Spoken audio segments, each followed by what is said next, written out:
Vacilfrutta, Adriatica, la Valle dei Sapori, Acqua Marina, l'arte del buon gusto. A Vacil di Breda, Treviso. Bentrovati al meteo. Tempo via via più stabile e anche soleggiato sul nostro territorio, ma vediamo il dettaglio di giovedì 19 settembre. Sul Veneto al mattino il cielo risulterà molto nuvoloso o coperto, ma in genere senza precipitazioni. Sarà più soleggiato invece a partire dal pomeriggio.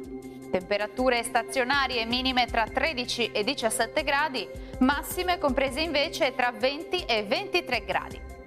Situazione simile sul Friuli Venezia Giulia, con molte nubi nella prima parte della giornata, ampio soleggiamento invece durante le ore pomeridiane.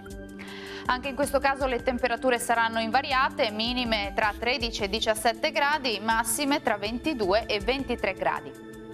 E il tempo si mantiene buono anche sul Trentino Alto Adige, ma anche in questo caso sarà molto nuvoloso al mattino, poi ampie schiarite soleggiate.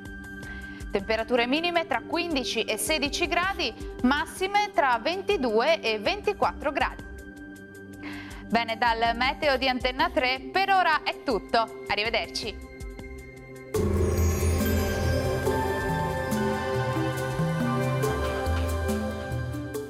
Vacilfrutta, Adriatica, la Valle dei Sapori, Acqua Marina, l'arte del buon gusto. A Vacil di Breda, Treviso.